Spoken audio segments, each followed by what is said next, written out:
Hello, my friends. According to statements released by President Donald Trump on Truth Social, the United States claims to have successfully conducted a large-scale kinetic operation against Venezuela, resulting in the detention, let's be precise here, the kidnapping of President Nicolas Maduro and his wife, who were reportedly flown out of the country under U.S. custody.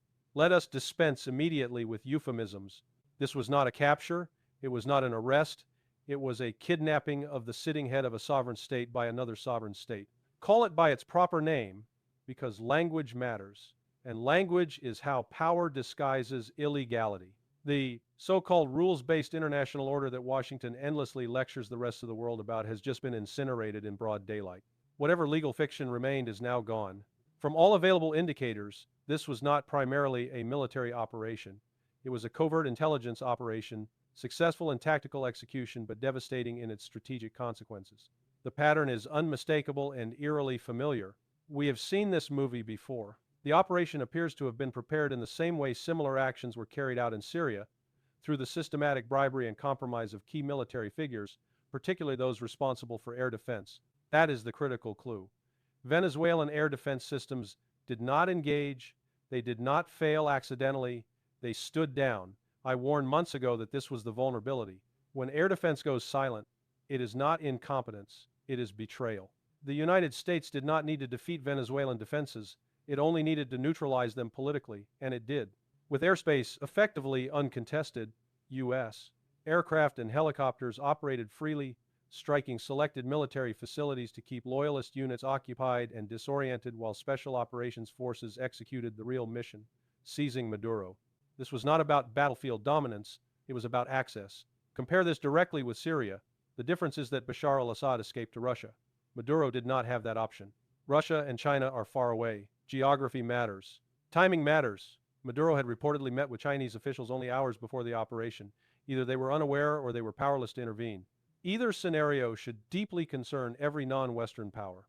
This operation had been in preparation for months. The signals were everywhere. Public admissions that CIA assets were operating inside Venezuela. Major U.S. newspapers openly discussing covert activity, public bounty declarations placed on Maduro's head. All of it was in plain sight. The only remaining question was whether Washington had secured enough internal cooperation to neutralize air defenses. Once that box was checked, the operation was greenlit. What we are witnessing is not an aberration of policy under Trump. This is continuity. This is American foreign policy stripped of its moral camouflage. Pipelines explode, tankers are seized, refineries are struck, scientists are assassinated, protests are engineered, negotiators are targeted, leaders are kidnapped. The justification is always the same: necessity, security, inevitability. International law is invoked only when it serves Washington's interests and discarded the moment it does not. This is not about democracy. This is not about human rights. This is about preserving unipolar dominance in a world that is rapidly shifting toward multipolarity. BRICS is the real threat, not Venezuela. Venezuela is merely a warning shot. Short term, this is a political victory for Trump. There appear to be no U.S. casualties, for obvious reasons. An operation with no opposing air defense rarely produces body bags. Trump will exploit this moment ruthlessly, presenting it as strength, decisiveness, leadership, medium to long term. However, history is merciless. Regime change operations have an abysmal record. Libya, Syria, Ukraine, Iraq, pick your example. The outcome is always the same: chaos, fragmentation, power vacuums, proxy wars, and long-term instability. Venezuela will be no different. The defense minister has reportedly assumed interim control, vowing resistance, but such vows are often bargaining positions. Washington may already be communicating behind the scenes, offering survival in exchange for compliance. This is how these stories usually end, not with elections, but with deals. Maduro will be paraded through U.S. courts. Charges will be stacked. A spectacle will be made. The message to the world will be unmistakable. Sovereignty is conditional, and defiance has consequences. And make no mistake, this is also a rehearsal. Iran should be watching closely. Russia should be watching closely. China should be watching closely. Loyalty within military institutions is now the decisive variable. Not weapons, not ideology, loyalty. The world is entering a phase where deception is not a tactic, it is the doctrine. Negotiations coexist with sabotage. Diplomacy walks hand in hand with subversion. Smiles are masks. Short-term A win for Trump, medium-term instability, long-term strategic blowback. The United States may believe it has demonstrated strength. What it has actually demonstrated is desperation. The willingness to burn down the remaining structure of international norms to delay the inevitable transition away from American primacy. These are unbelievable times, not because they are unprecedented, but because the mask is finally off. What happened in Venezuela is not an isolated event.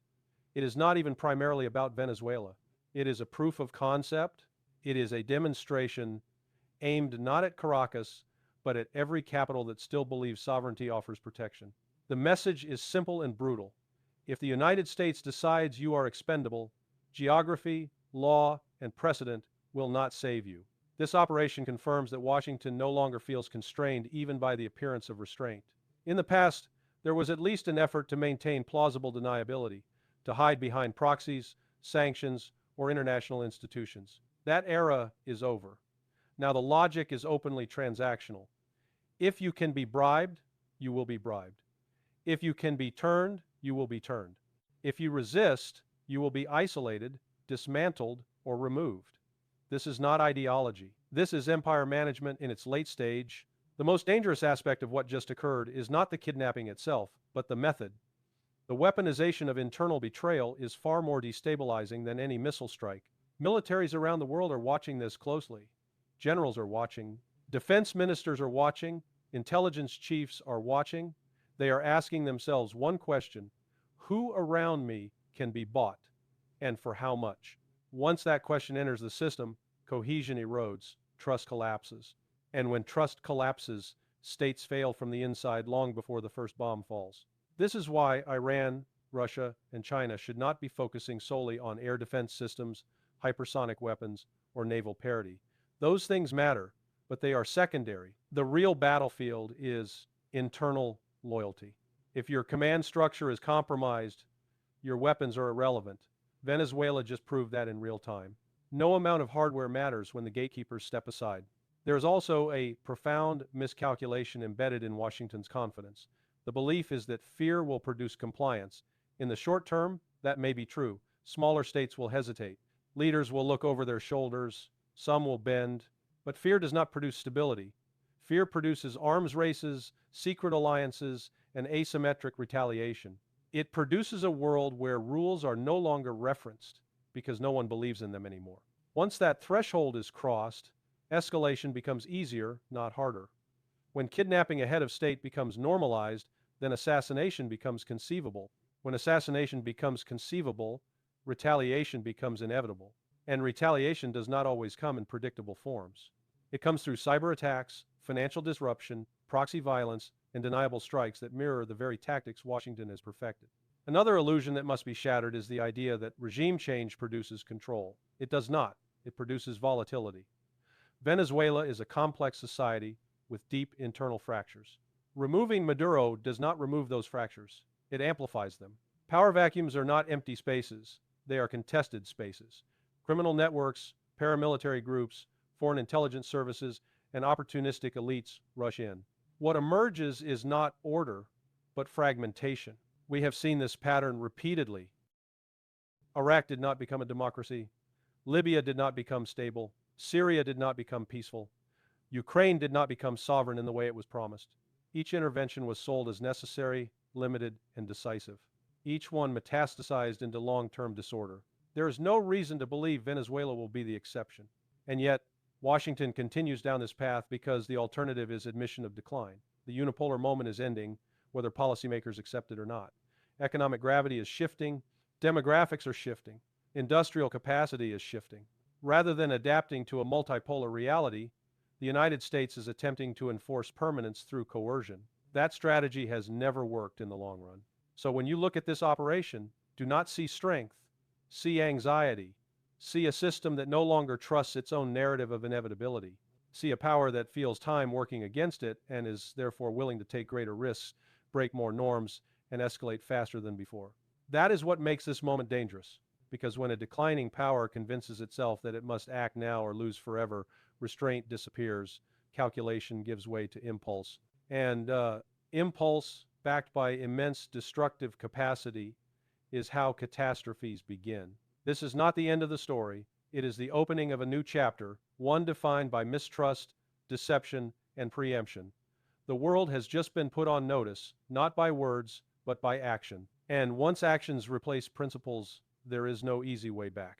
And now we arrive at the most dangerous layer of this entire episode, because once you step back and view it in full strategic context, it becomes clear that what happened in Venezuela is not merely a breach of norms, it is a deliberate acceleration toward a far more unstable global order. The United States has crossed a psychological and operational threshold. It has demonstrated openly and without apology that no leader is untouchable, no alliance is sufficient, and no legal framework offers protection if Washington decides otherwise. That reality will not be absorbed passively by the rest of the world.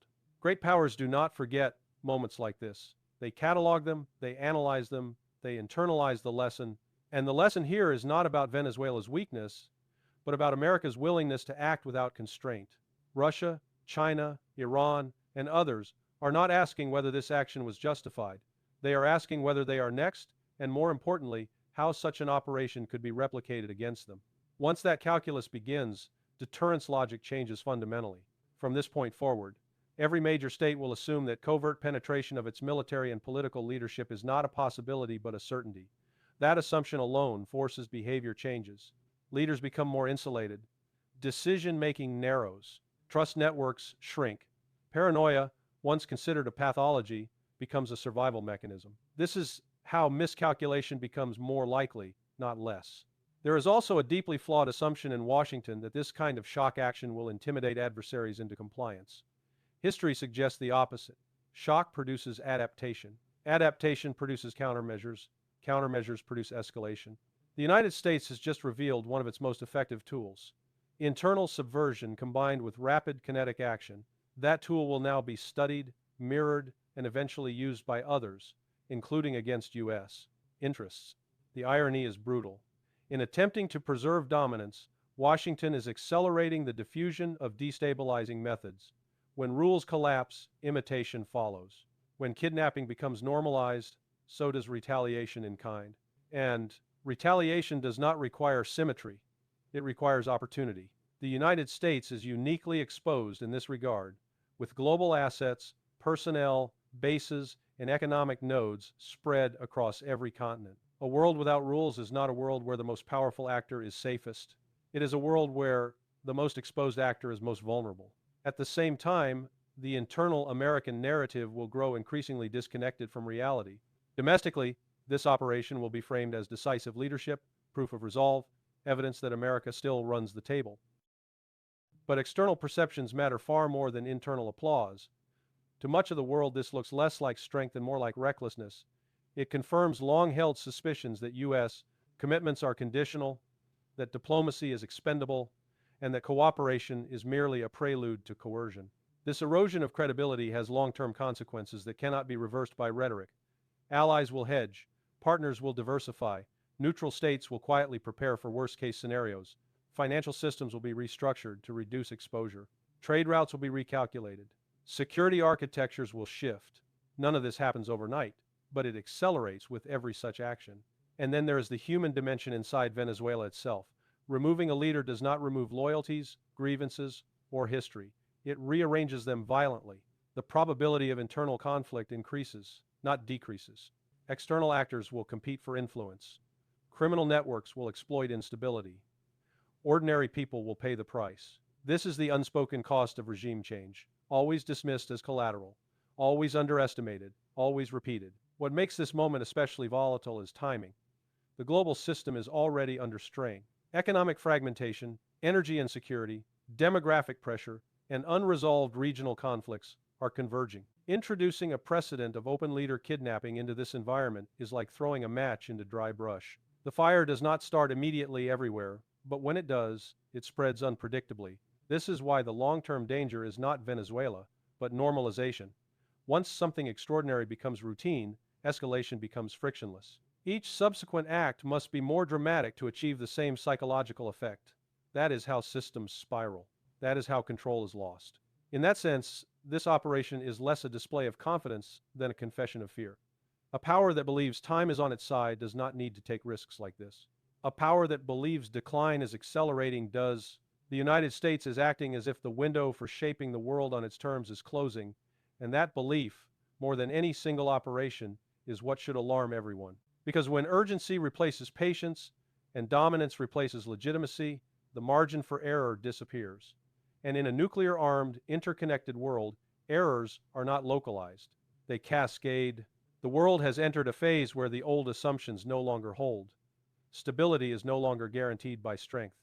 Peace is no longer preserved by deterrence alone. And law, once broken openly, cannot simply be reasserted by declaration. What replaces it is improvisation, suspicion, and power politics stripped of restraint.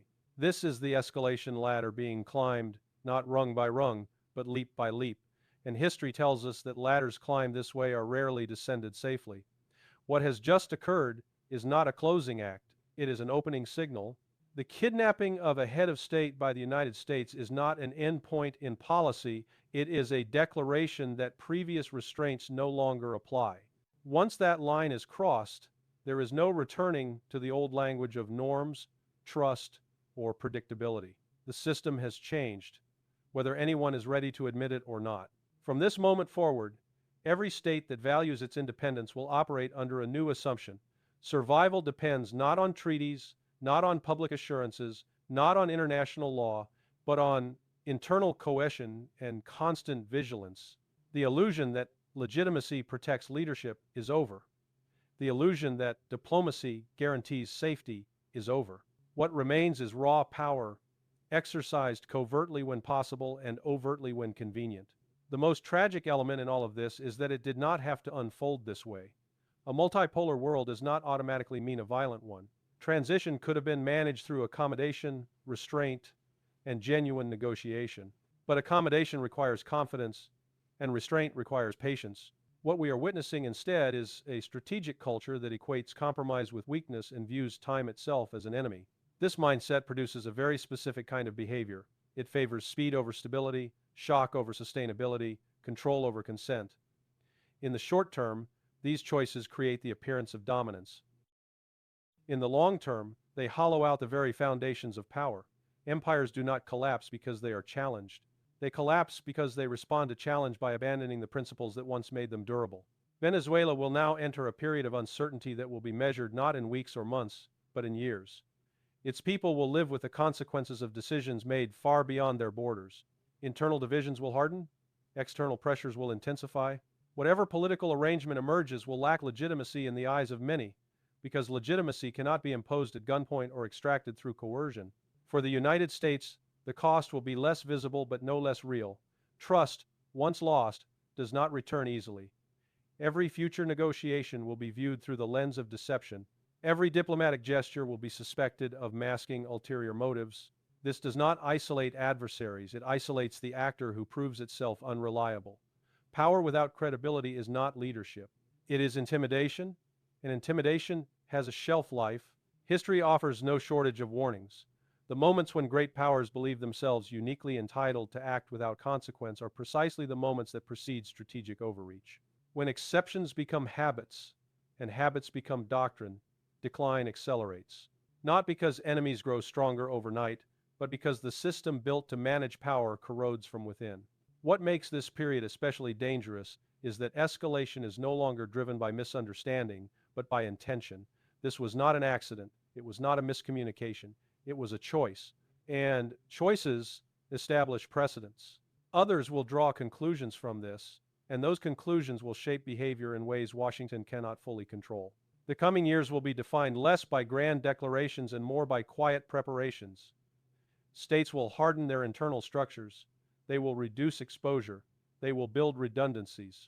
They will seek leverage where they can find it. And when pressure is applied, they will respond asymmetrically, patiently, and often invisibly. That is how power is contested when open confrontation is too costly.